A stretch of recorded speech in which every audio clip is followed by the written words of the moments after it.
ꯅꯨꯡꯁꯤꯕꯤꯗꯨꯅ Manipur entertainment ꯆꯦꯅꯦꯜꯕꯨ subscribe ꯑꯃꯁꯨꯡ like ꯇꯧꯕꯤꯔꯝꯃꯨ꯫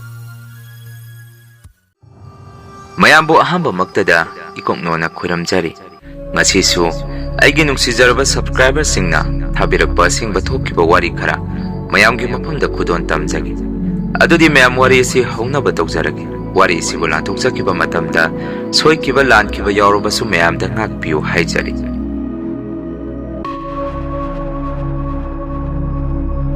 ꯋꯥꯔꯤ ꯑꯁꯤ ꯉꯁꯤ ꯍꯧꯖꯤꯛꯁꯨ ꯊꯦꯡꯅꯔꯤꯕ ꯊꯧꯗꯣꯛ ꯑꯃꯒꯤ ꯋꯥꯔꯤꯅꯤ꯫ ꯑꯩꯅ ꯂꯩꯔꯤꯕ ꯂꯩꯀꯥꯏ ꯑꯁꯤ ꯑꯩꯅ ꯍꯦꯛ ꯈꯪꯂꯛꯄꯗꯒꯤ ꯃꯥꯏꯕ ꯌꯥꯝꯅ ꯃꯔꯥꯡ ꯀꯥꯏꯕ ꯃꯐꯝ ꯖꯒꯥ ꯑꯃ ꯑꯣꯏꯔꯝꯃꯤ꯫ ꯑꯩꯈꯣꯏ ꯄꯨꯄꯨꯁꯨ ꯃꯥꯏꯕꯅꯤ ꯍꯥꯏ꯫ ꯇꯧꯕꯗꯕꯨ ꯄꯨꯄꯨꯗꯤ ꯍꯧꯖꯤꯛ ꯂꯩꯈꯤꯗ꯭ꯔꯦ꯫ ꯏꯃꯥ ꯕꯕꯥ ꯍꯣꯏꯅ ꯍꯥꯏꯕꯗ ꯄꯨꯄꯨꯁꯨ ꯃꯈꯣꯏ ꯃꯥꯏꯕ ꯃꯁꯦꯟ ꯃꯍꯩ ꯆꯥꯡꯌꯦꯡ ꯇꯧꯅꯕꯗ ꯄꯨꯄꯨꯗ ꯄꯥꯟꯗꯨꯅ ꯂꯩꯈꯤꯗꯕꯅꯤ ꯍꯥꯏ꯫ ꯑꯁꯨꯝꯅ ꯍꯧꯖꯤꯛꯇꯤ ꯃꯥꯏꯕ ꯑꯍꯜ ꯀꯌꯥ ꯏꯂꯩ ꯂꯩꯇꯔꯦ, ꯂꯣꯏꯅ ꯁꯤꯅꯈ꯭ꯔꯦ ꯑꯍꯜ ꯂꯩꯅꯥ ꯅꯥꯗꯨꯅ꯫ ꯑꯗꯨꯕꯨ ꯐꯅ ꯃꯁꯤ ꯑꯣꯏꯗꯨꯅꯁꯨ ꯃꯈꯣꯏꯒꯤ ꯃꯆꯥ ꯃꯁꯨꯁꯤꯡꯁꯤꯅ ꯑꯃꯨꯛ ꯃꯄꯥ ꯃꯄꯨꯅ ꯇꯧꯔꯝꯕ ꯊꯕꯛ ꯊꯧꯔꯝꯁꯤꯡ ꯑꯗꯨ ꯃꯍꯨꯠ ꯁꯤꯟꯗꯨꯅ ꯂꯩꯀꯥꯏꯁꯤꯗ ꯃꯣꯏꯅ ꯈꯔ ꯅꯨꯡꯁꯤꯗꯕ ꯅꯨꯡꯉꯥꯏꯇꯕ ꯃꯤꯑꯣꯏ ꯈꯜꯂꯒ ꯕꯨꯠ ꯊꯥꯖꯟꯕ ꯑꯃꯗꯤ ꯃꯤꯒꯤ ꯏꯃꯨꯡ ꯀꯥꯏꯅꯕ ꯍꯤꯒꯥꯏꯋꯥ ꯀꯥꯞꯁꯟꯕ ꯀꯤꯔꯕ ꯀꯌꯥꯁꯤ ꯇꯠꯇꯅ ꯇꯧꯗꯨꯅ ꯂꯩꯔꯤ꯫ ꯂꯩꯀꯥꯏ ꯀ꯭ꯂꯕꯅꯁꯨ ꯃꯁꯤ ꯈꯪꯅ ꯐꯠꯇ꯭ꯔꯕ ꯇꯧꯔꯤꯕ ꯃꯤꯑꯣꯏꯁꯤꯡ ꯑꯗꯨꯗ ꯋꯥ ꯃꯆꯦꯠ ꯑꯃꯠꯇ ꯐꯣꯡꯗꯣꯛꯄ ꯉꯝꯂꯝꯗꯦ꯫ ꯅꯨꯃꯤꯗꯥꯡ ꯈꯤꯇꯪ ꯍꯦꯛ ꯊꯦꯡꯂꯛꯑꯗꯤ ꯑꯩꯈꯣꯏ ꯂꯩꯀꯥꯏꯒꯤ ꯃꯪ ꯃꯌꯥ ꯑꯗꯨ ꯃꯤꯑꯣꯏ ꯑꯃꯠꯇ ꯃꯐꯝ ꯑꯗꯣꯝꯗ ꯆꯪꯅꯔꯝꯗꯦ꯫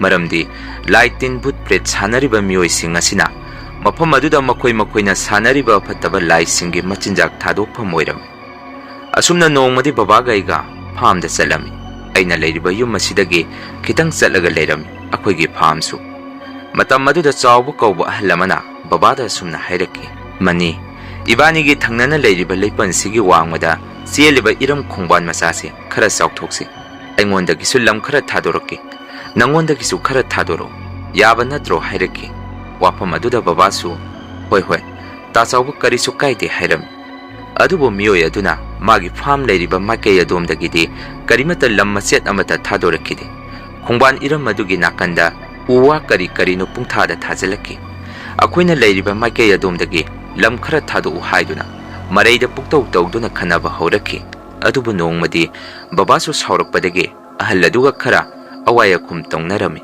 ꯃꯇꯝ ꯑꯗꯨꯗ ꯏꯃꯥꯅ ꯕꯕꯥꯗ ꯑꯁꯨꯝꯅ ꯍꯥꯏꯔꯝꯃꯤ, "ꯀꯔꯤꯒꯤꯅꯣ ꯃꯁꯤꯒꯤ ꯑꯍꯜ ꯑꯁꯤꯒ ꯃꯥꯟꯅꯔꯤꯗꯨꯕꯨ? ꯐꯖꯅ ꯉꯥꯡꯅꯕ ꯌꯥꯗ꯭ꯔꯣ?" ꯍꯥꯏꯔꯝꯃꯤ꯫ ꯕꯕꯥꯅ ꯑꯃꯨꯛ ꯏꯃꯥꯗ, "ꯅꯨꯄꯤ ꯅꯪꯅ ꯀꯔꯤ ꯈꯪꯒꯦ? ꯃꯁꯤꯒꯤ ꯑꯍꯜ ꯑꯁꯤ ꯅꯪ ꯌꯥꯝꯅ ꯀꯤꯕ꯭ꯔꯥ?" ꯍꯪꯉꯝꯃꯤ꯫ ꯏꯃꯥꯅ ꯑꯃꯨꯛ, "ꯀꯤꯕꯒꯤ ꯋꯥ ꯅꯠꯇꯦꯅꯦ, ꯀꯅꯥꯒꯤ ꯐꯠꯇ꯭ꯔꯕ ꯃꯍꯩꯖꯥꯗꯨ ꯃꯤꯉꯣꯟꯗ ꯄꯣꯁꯦꯝ ꯇꯧꯕꯗ ꯃꯃꯤꯡ ꯆꯠꯂꯤꯕ ꯑꯍꯟꯅꯤ꯫ ꯃꯁꯤꯒ ꯀꯃꯥꯏꯅ ꯑꯩꯈꯣꯏꯒꯤ ꯐꯥꯔꯝ ꯑꯁꯤꯒ ꯅꯛꯅꯔꯤꯕꯅꯣ ꯈꯪꯗ꯭ꯔꯦ" ꯍꯥꯏꯔꯝꯃꯤ꯫ ꯑꯁꯨꯝꯅ ꯃꯇꯝ ꯈꯔ ꯂꯩꯔꯒꯗꯤ ꯅꯣꯡꯃ ꯕꯕꯥꯒ ꯑꯩꯒ ꯉꯥ ꯃꯆꯤꯟꯖꯥꯛ ꯍꯨꯟꯕ ꯂꯣꯏꯔꯒ ꯅꯨꯃꯤꯗꯥꯡꯁꯨ ꯇꯥꯁꯜꯂꯛꯑꯦ ꯌꯨꯝꯗ ꯀꯥꯔꯁꯤ ꯍꯥꯏꯗꯨꯅ ꯌꯨꯝꯗ ꯀꯥꯔꯛꯅꯕ ꯍꯣꯠꯅꯔꯤꯉꯩ ꯑꯩꯈꯣꯏꯒꯤ ꯐꯥꯔꯝꯗꯨꯒꯤ ꯅꯥꯀꯟꯗ ꯍꯧꯕ ꯂꯐꯨ ꯄꯥꯟꯕꯤ ꯃꯔꯛ ꯑꯗꯨꯗ ꯃꯁꯝ ꯃꯅꯥ ꯏꯆꯣꯏ ꯆꯣꯏꯕꯤ ꯅꯨꯄꯤ ꯑꯃ ꯃꯐꯝ ꯑꯗꯨꯗ ꯃꯨꯁꯤ ꯂꯦꯞꯇꯨꯅ ꯕꯕꯥꯒꯤ ꯃꯃꯤꯡ ꯀꯧꯔꯛꯈꯤ꯫ ꯃꯇꯝ ꯑꯗꯨꯗ ꯑꯩꯁꯨ ꯀꯅꯥꯅꯣ ꯍꯥꯏꯗꯨꯅ ꯃꯐꯝ ꯑꯗꯣꯝꯗ ꯆꯪꯁꯤꯟꯗꯨꯅ ꯌꯦꯡꯉꯨꯒꯦ ꯇꯧꯔꯝꯃꯤ꯫ ꯑꯗꯨꯕꯨ ꯕꯕꯥꯅ ꯑꯩꯉꯣꯟꯗ ꯑꯁꯨꯝꯅ ꯍꯥꯏꯔꯛꯈꯤ, "ꯉꯥꯏꯈꯣ ꯏꯕꯨꯡꯉꯣ, ꯅꯪ ꯃꯐꯝ ꯑꯗꯣꯝꯗ ꯆꯪꯉꯨꯅꯨ, ꯂꯥꯛꯑꯣ ꯏꯄꯥ ꯏꯆꯥ ꯌꯨꯝꯗ ꯍꯜꯂꯁꯤ" ꯍꯥꯏꯗꯨꯅ ꯅꯨꯃꯤꯠ ꯑꯗꯨ ꯕꯕꯥꯒ ꯑꯩꯒ ꯌꯨꯝ ꯇꯝꯅ ꯍꯥꯊꯨ ꯂꯥꯛꯈꯤ꯫ ꯌꯨꯝ ꯍꯦꯛ ꯌꯧꯕꯒ ꯑꯩꯅ ꯕꯕꯥꯗ, "ꯕꯕꯥ, ꯉꯁꯥꯏ ꯑꯩꯈꯣꯏ ꯐꯥꯔꯝꯗ ꯅꯨꯄꯤ ꯑꯃꯅ ꯕꯕꯥꯒꯤ ꯃꯤꯡ ꯀꯧꯍꯧꯔꯤꯕꯗꯨ ꯑꯗꯨꯕꯨ ꯀꯅꯥꯅꯣ?" ꯍꯪꯉꯝꯃꯤ꯫ ꯕꯕꯥꯅ ꯑꯃꯨꯛ, "ꯏꯕꯨꯡꯉꯣ, ꯅꯨꯃꯤꯗꯥꯡ ꯋꯥꯏꯔꯝꯗ ꯂꯝꯍꯥꯡ ꯇꯨꯃꯥꯡ ꯃꯐꯝ ꯑꯗꯥꯏꯗ ꯃꯐꯝ ꯃꯔꯥꯡ ꯈꯪꯗꯅ ꯃꯤꯅ ꯀꯧꯔꯛꯏ ꯀꯥꯏꯅ ꯍꯦꯛꯇ ꯆꯪꯉꯨꯕ ꯌꯥꯕ ꯅꯠꯇꯦ꯫ ꯅꯪꯉꯣꯟꯗꯁꯨ ꯉꯁꯤꯒꯤ ꯁꯨꯃꯥꯏꯅ ꯍꯌꯦꯡꯈꯩ ꯀꯧꯔꯛꯂꯕꯗꯤ ꯈꯨꯝꯃꯨꯅꯨ, ꯅꯁꯥꯗ ꯃꯩ ꯑꯣꯛꯊꯣꯛꯑꯒ ꯌꯨꯝꯗ ꯆꯪꯉꯨ." "ꯏꯍꯦ, ꯀꯥꯎꯕꯨ ꯀꯥꯎꯏ, ꯏꯄꯥ ꯏꯆꯥ ꯃꯩ ꯑꯣꯛꯊꯣꯛꯇ꯭ꯔꯤ, ꯂꯥꯛꯑꯣ ꯃꯩ ꯑꯣꯛꯊꯣꯛꯁꯤ" ꯍꯥꯏꯔꯛꯈꯤ꯫ ꯃꯁꯤꯒꯤ ꯃꯇꯨꯡ ꯅꯨꯃꯤꯗꯥꯡ ꯆꯥꯛ ꯆꯥꯔꯤꯉꯩꯗꯁꯨ ꯏꯃꯥꯅ ꯕꯕꯥꯗ ꯑꯁꯨꯝꯅ ꯍꯥꯏꯔꯝꯃꯤ, "ꯅꯄꯥ ꯅꯆꯥꯅ ꯉꯁꯥꯏ ꯐꯥꯔꯝꯗ ꯊꯦꯡꯅꯩ ꯍꯥꯏꯔꯤꯕꯗꯨꯕꯨ ꯑꯃꯗꯨꯅ ꯑꯑꯣꯏꯅꯅ ꯊꯥꯔꯛꯄ ꯑꯣꯏꯔꯤꯕ ꯖꯥꯔꯥ? ꯑꯩꯗꯤ ꯌꯥꯝꯅ ꯆꯤꯡꯅꯩꯕꯨ" ꯍꯥꯏꯅ ꯏꯃꯥꯅ ꯍꯥꯏꯔꯛꯈꯤ꯫ ꯕꯕꯥꯁꯨ, "ꯈꯪꯗꯦ, ꯃꯤ ꯐꯠꯇꯕꯒꯤ ꯍꯤꯗꯥꯛ ꯂꯩꯇꯦ, ꯃꯇꯝ ꯄꯨꯝꯕꯗ ꯃꯥ ꯃꯥꯏꯕꯅꯤ ꯍꯥꯏꯗꯨꯅ ꯑꯩꯈꯣꯏꯅ ꯅꯣꯟꯖꯔꯒꯗ ꯂꯩꯕ ꯌꯥꯕ ꯅꯠꯇꯦ꯫ ꯃꯁꯤꯒꯤ ꯋꯥꯁꯤ ꯇꯣꯛꯑꯁꯤ ꯀꯥꯟꯅꯗꯕꯗ" ꯍꯥꯏꯔꯛꯈꯤ꯫ ꯅꯨꯃꯤꯠ ꯑꯗꯨꯗꯒꯤ ꯕꯕꯥꯒ ꯑꯩꯒ ꯐꯥꯔꯝ ꯑꯗꯨꯗꯒꯤ ꯈꯤꯇꯪ ꯍꯦꯛ ꯃꯝꯁꯤꯜꯂꯛꯄꯗ ꯌꯨꯝꯗ ꯉꯟꯅ ꯑꯗꯨꯝ ꯀꯥꯔꯛꯈꯤ꯫ ꯑꯗꯨꯕꯨ ꯅꯣꯡꯃꯗꯤ ꯑꯌꯨꯛ ꯌꯥꯍꯧꯔꯛꯄꯗ ꯑꯩꯈꯣꯏ ꯌꯨꯝꯒꯤ ꯏꯪꯈꯣꯜ ꯃꯇꯥꯏꯗ ꯍꯧꯕ ꯅꯥꯁꯤꯛ ꯄꯥꯟꯕꯤ ꯑꯃꯒꯤ ꯃꯇꯣꯟꯗ ꯀ꯭ꯋꯥꯛ ꯑꯃꯅ ꯂꯥꯛꯅ ꯈꯣꯡꯉꯝꯃꯤ꯫ ꯃꯗꯨꯗ ꯏꯃꯥꯅꯁꯨ, "ꯅꯄꯥ ꯅꯆꯥ ꯉꯁꯤꯗꯤ ꯌꯨꯝꯗ ꯑꯗꯨꯝ ꯂꯩꯔꯣ, ꯀ꯭ꯋꯥꯛ ꯈꯣꯡꯕꯁꯤ ꯋꯥꯈꯟꯗ ꯀꯔꯤꯅꯣ ꯏꯁꯤꯡꯗ ꯆꯤꯡꯅꯩ" ꯍꯥꯏꯔꯛꯈꯤ꯫ ꯑꯗꯨꯕꯨ ꯑꯩꯗꯤ ꯅꯨꯃꯤꯠ ꯑꯗꯨ ꯀꯣꯂꯦꯖꯇꯒꯤ ꯁꯥꯔꯇꯤꯐꯤꯀꯦꯠ ꯃꯥꯔꯛꯁꯤꯠ ꯂꯧꯕ ꯆꯠꯅꯕ ꯊꯧꯔꯥꯡ ꯇꯧꯔꯝꯃꯤ꯫ ꯑꯩꯅ ꯆꯥꯛ ꯇꯣꯛꯑꯒ ꯀꯣꯂꯦꯖ ꯆꯠꯅꯕ ꯌꯨꯝꯗꯒꯤ ꯍꯦꯛ ꯊꯣꯔꯛꯄꯗ ꯕꯕꯥꯁꯨ ꯐꯥꯔꯝꯗ ꯆꯠꯂꯨꯅꯤ ꯍꯥꯏꯗꯨꯅ ꯂꯣꯏꯁꯤꯜꯂꯒ ꯊꯣꯔꯛꯈꯤ꯫ Maduda aina baba, horen ai halaga pulap saminaba yabadubo, ai su kuiraoi. Yumda thuna halakani hairami. Maramdi, farm aduda baba matomda thaningdi, nahangi mataw aduda. Adubo babadi, aigi wafam aduda sumna khumaki. Hera, ayuk nungthindadi karisu tawroida, nangsu ningthijana chalu. Horen yumda halaga, ipagi nakta ngahak lakesu lao hairamaga, babadi chatki. Ai chu chalamdai aduda, ima. Baba se farm aduda matomdadi chalhaningdabani. Ai chu chatle hairamduna, yumdagi thoraki. Masigi matung ai su college da imanaba khara thingnaduna, watenda asa thak khara saminaraga, yumda halakpada pung ahum muktar. Baba su farm dagi yumda halamkhidi.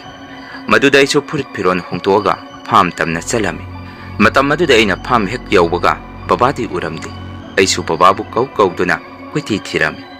Ngayak asumna koiti thiraba matung lapu ngakta hobo mafam jaga amada miyoy ama hiptuna leibagumaina urami.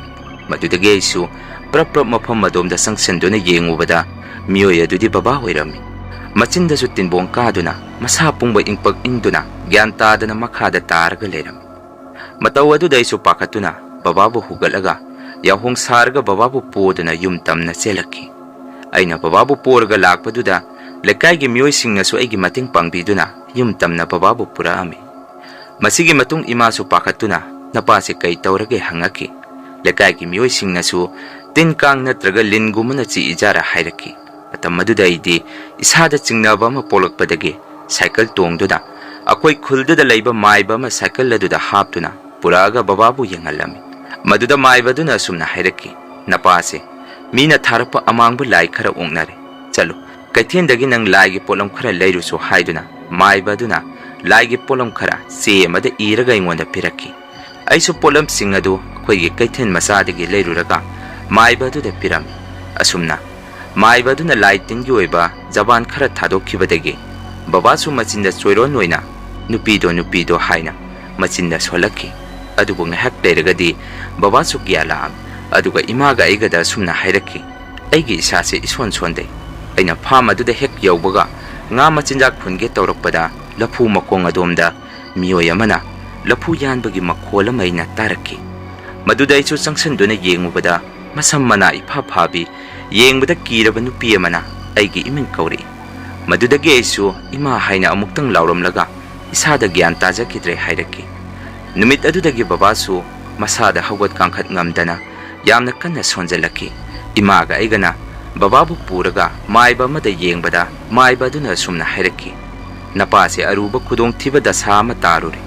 Numit adu nangna kitang thingna napabu thingnaramagadi napagi punsi kanba ngamlo.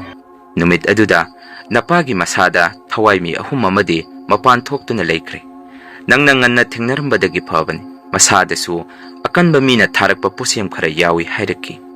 Maduda imana waja maiba posem hairiba sibo mina tharakpara natraga acha thakta yawkhiba jara hangam.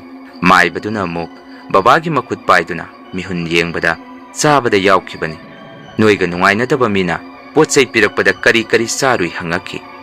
Maduda babana sumna khumaki waja maiba chawba hairiba ahalasina maga aiga khanadringai farmda aina leiringai magi farmda panbani haiduna pungdon angangba kharadi matam khara ingonda chaw haidana yamna thilaki. Aisu pungdol adung hak awa pothabada charure hairami. Madudagi maibaduna amuk nangna chawba hairiba miyoido ai khangi. Adoi chasa maiba hairiga maiba pumba migi phattaba tawba nateko. Miyoy kharadana makhoi mahai bidyadu aranba hiramda sizinabani. Madugi chawba hairiba miyoy adusu mapa mapuna thambiramba laik laisu khara paraga atopa oza guruda borizaraga maiba tamkhibani. Madi sumaina pharo oisu khallude. Mana tawriba pot asisu akanbani. Yengsi matam khara hairaki. Tawbadabu babadi laitin phana khoiramagasu akhang ahi phana tanaragasu masadi nongmagi sum sonjalaki. Imasu babagi mataw aduda ahing khuding kaptuna leiki. Babasu kari khalabano khangde. Nongma ibu kausalaga babana ingonda sumna hairaki. Ibungo ipa wa khara sinaramge isada yengu. Akoigi farm adu ipana mapung phana kandri bhaude nang natomda mafam adomda changunuko. Natomda ga oire nachinanaw ani subasu nati. Mifattaba mangonda su akoigi farm adu mulan khiba yaro. Wafam asi babana ingonda takpirami. Ngasi su wafam sing asi ningsing lubada bababu yamna ningsingi. Asumna babana aingwanda wafamsing adu sinabiramaga nongma nongmagi posem jadu aduna bababu laksilaktuna kanba ngamhaudana imaga aiga thadoktuna babadi satki madudagi aisu farm adomda sahi animuk sangamde adubu nongmadi aigi manglanda bababu laktuna sumna hairami ibungo ipadi farm aduda ngasisu awa pothari isadi nongmata ipabu unaba laktre haibiram madudagi aisu khwilekagi iyamba khara paisa piduna neklaga farm adu singtokpa chalami imanadi farm adomda aina chatke haibada yamna sawi adubu babana yamna pamjana matam pumbada awa potha jaramba mafamni khanduna aina farm adu hek yonthokpasu nungai jaramde aduga mifattaba maiba dusu mana fattaba tawrubagi mahi aduna machanupi amasu mayum pankhraga nupagi mayumda hu thaktuna sijaki adubu miyoy adudi kari lewa paibano khangde hauji haujiksu masa yang launa matam pumbada migi sitragupta yengtuna lei aiso haujikti sangak thokjanaba haiduna oja guru amada yamna kana haijaduna bori jaraga maibagi bidya tamjari mapung phana amaiba haibadudi nasade wari asi nungsi jarba aigi yamba mana mathamoi sokna aigi phamda wari oina pibirakpan masini mayam ngasi gerian horror story ngasi gidi mayam dagi kainanaba bidya laujari mathangi wari thagalakpada mayam punna muk thengnarasi